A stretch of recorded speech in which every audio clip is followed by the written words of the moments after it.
Hey gamers, today we're looking at the deluxe edition of Palaces of Carrara. Let's check it out.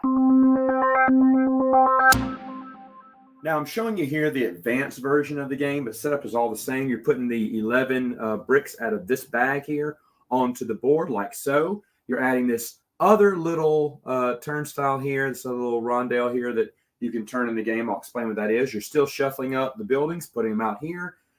Putting your little disc at 0, and then here to catch when you go around the track once or twice.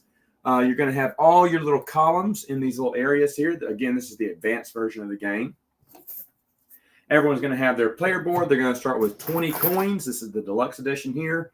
And they're going to have all the big buildings over here with the upgrades there. Some of the nice bronze wood bits for gameplay here. And other bits and stuff like other, statues and stuff you'll have over the side. Gameplay is the same. You got 3 actions. One would be buying bricks. You can buy a brick by anywhere on here by paying the cost of what's on there. So, for instance, right here, this gold would be worth 2. This red would be worth 1. Over here, the white would be worth 2. And the green, since there's no green, would be free if it's not listed there. Now, if you were ever to turn, because you can also, instead of just buying one, you can also turn the outer wheel and buy. So, for instance, if I didn't want to pay $3 here, I could turn it once and then only have to pay 1 for that yellow and get that one for free. Now, whenever you turn, you do add more cubes more bricks to the board here. You don't do that unless someone decides to turn and buy. Now, in the advanced version, regardless of what you did, when you clean out one of the sections, you have your choice of getting one of these little emblems that's shown on the board here or the statue connected to it, and you would attach whatever emblem it is to the matching building on your player board, or put one of the statues on any of the buildings on your player board. And that's if you have the buildings for it, of course. So what are buildings? Well, that's your second action. Instead of buying bricks, you can also buy any of these buildings. And all it costs is the number of bricks over to the top left-hand side or right-hand side of any of these. And they can go anywhere from 1 to 5 bricks. Depending on what color bricks you paid, depends on where you can put it in your city. Purple, they'll accept any brick. Blue will accept any brick but purple. Green will accept any brick but blue and purple, and so on and so forth, where white only accepts white bricks. And so wherever you were to pay that many bricks, let's say I had these 2 bricks here, and I bought this little thing here. Well, since green was the lowest one, it would go to green right there, and I put it on top of it. And you'd stack the other stuff on top of it. And, of course, during the game, and you don't have to buy the entire lot of stuff that's on there. You can only buy one thing. Like, for instance, here, well, I want this one maybe, or I don't know. I want this one because it only costs 1 or whatnot. I don't want to buy that one yet. You can do that, but you don't get the bonus. Once you buy them all, then I could get the bonus or the statue, my choice. One of the other things you can do when you're buying, instead of turning the wheel, you can turn this little wheel and then buy out, and then you'll get a different type of statue. Now, statues are important because there are ways to score your board using the different colors for different statues that are out there, which I'll talk about later. But that is buying a building. When you buy a building, you just replace it with a new building. You may also upgrade this building as an action. It's the same as building one. What you're going to do is you're going to build, if it's green, then I can't use blue or purple. But if I can add at least 6 more bricks, I can cash this in and buy one that costs 8. You just pay the difference between the bricks. So if I bought a 5, I only had to pay 3. If I bought a 1, I'd have to have 7 bricks to get this upgrade. Once you get the upgrade, the other one's tossed, new one comes right in, and then for doing that, you also get a bonus. You get one of these bonus upgrade boards that will just upgrade your scoring for any one of these cities or on your own player board, 2 little bonus little things that can help you score more points or money in the game.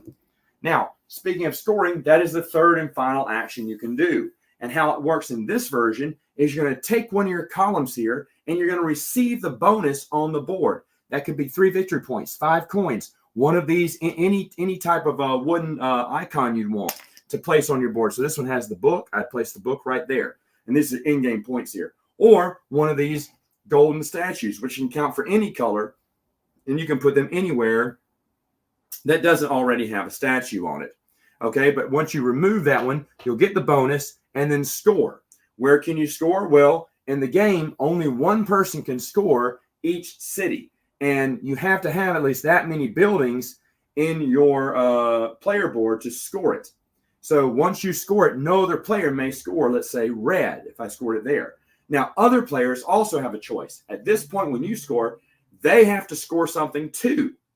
If they don't, then what they'll do is they'll just take any pawn they want and put it over here, meaning they won't get that bonus next time because they didn't want to score the same time you did.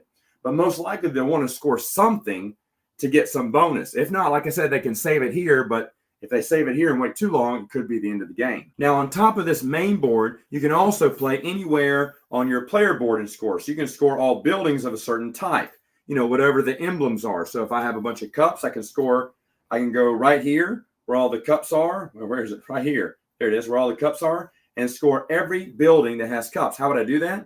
Well, if there was one here, it would be 4 bricks times 3 victory points.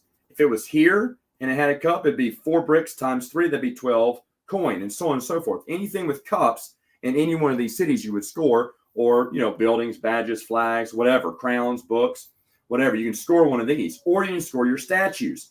Depending, you can score all white and purple statues that are on the tiles. Whichever tiles are on, those would score again, or blue and yellow, or red and green, or any of your green buildings will score you a victory point per the number of bricks. So if I had all 3 of these spread out on my player board, it doesn't matter where they're at. They could be under coin. I maybe had all 3 of these under coin, and I scored them. They wouldn't score me coin. They would score me victory points. That would be 10 victory points right there. Or I could score on my yellow buildings and get money for each block, their worth. So that's how you're going to get more money and more victory points in the game. Another place you can score is for in-game points right up here. Now, only one person can score each of these, and you need to show everyone that you have either a minimum of $36 or $50, because that's the only way you can place your little column here or there, and it basically helps you at the end of the game to score additional victory points. For example, at the end of the game, every 5 coins is 1 victory point. But if someone were to put their column here and they had 36 coins at the time, then at the end of the game, for every 3 coins, they get a victory point. Or if someone had 50 coins and they showed everyone, then at the end of the game, every 2 coins they kept in their hand at the end of the game would be worth 1 victory point. Again, that's for in-game scoring. So there's one other little bonus free action you can do in this advanced version. At any time, you can pay $10 and get any colored statue of your choice or any of these little bronze items of your choice to place on your buildings or cities there. That's just an additional extra action you can do at any time. So if you didn't want to clear off one of these, or maybe you couldn't afford to clear this off, but you really need this book or this orange statue. Instead, you can just buy something over here, and maybe I want to buy an orange statue for $10. You can always do that as well. Now, the game ends in 2 ways. Both conditions must be met. And it says on the board, one player must have scored all of their columns, so all 8 in this example. Only one. If other players did, that's fine. And the second condition that must be met is there's no more buildings in this stack of buildings. Once both of those, one person has scored everything they have, and there's no more buildings left, once both of those conditions are met, then we go to in-game scoring. And of course, in-game scoring is end up all your coins. And then any of these little icons that you have on your buildings, depending on the same number that you have. Like if I had 5 books, well, let me see, 5 is 30 points. Whoa, that'd be big, Of course, 7 would be 56. Or maybe you had 2 of these and 2 of these. Well, that would be 6 points each. And you're going to add up all of those victory points. You're also going to add up who had the most statues in each one of these cities. And whoever had the most statues, first, second, and third, would also get victory points. And remember, you're going to keep up by going around the board to 100 and 200 as well in this game. And whoever has the most victory points wins. Final thoughts. What do I think about the game? Well, you already know what I think about this game. I've already reviewed it once. This is the 2nd edition. I gave away my other copy. It was a German copy. I couldn't read the rules that much and the different cards to end the game. I couldn't read. I had to get translations for. So I went ahead and traded it. Got a deluxe edition. This guy said it was in very good, almost excellent condition, and yet the box corners looks like a rat ate at them or something. Has some damage there. So, yeah, not happy about that. But it doesn't matter because it is a great game. And even with the advanced rules, it makes it a midweight game. It is so much fun and so much better than the original Palaces of Carrara, which I absolutely love. I love this game even more. I love that you have to score when other people score. I love that you get certain bonuses too. So it's really a game you have way more control in. And my nephews, they always play the same. They try to get this big score going. But remember, as long as you have the minimum of any of those cities, you can score 2. So you don't want to get too big or, tip your hand too much to let everyone know, because I was scoring, I had like 3 or 4 white cities, and I was really scoring a few white ones, but I didn't want someone to get 2 white buildings, because when everyone had gotten 1 white building, I went ahead and scored it. I was like, I had like 3 or 4. I was like, maybe I can get a 5th one. I think I was working on another one, but I was like, no, I can't be too greedy. Can't get too greedy. And so I went ahead to score it. And you got to know when to score. And now that it forces you to either score now or, miss getting the bonus, it speeds up the game too. I absolutely love this version. It is so much fun. You take a risk. No one as of yet has scored those, in-game points for money.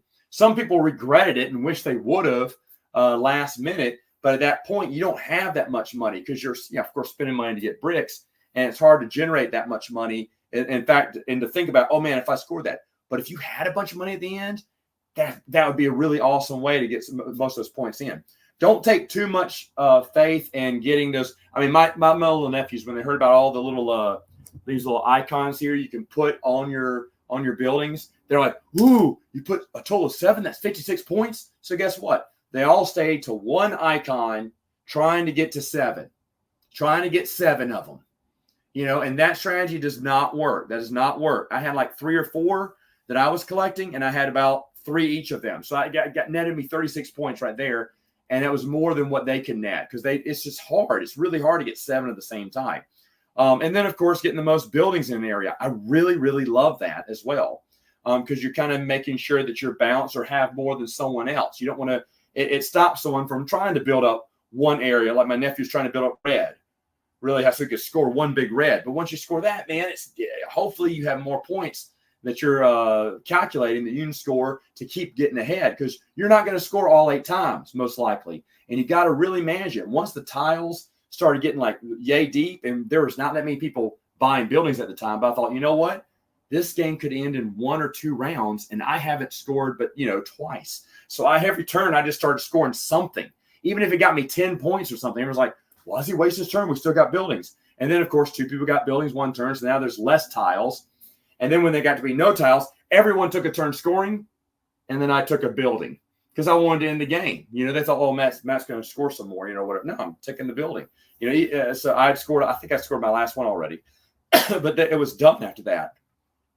And I love that I had the control on when you can end it too. So there's a lot of strategy here. Getting the bigger buildings, they're not as important here. In fact, they get overlooked a lot. I think in the 2 games we played with this version, I'm the only one who's gone for those big buildings. Not that you have to have them to win. I don't think they help me that much, but I've noticed that they've gone ignored a lot. Other than that, yeah, the new version is excellent. I'm so glad they reprinted this. I'm so glad it's maybe more available than before. And if you feel like you need to get the deluxe edition, hey, it looks beautiful. All right, gamers, that's it for next time. Until then, you know what to do. Game on!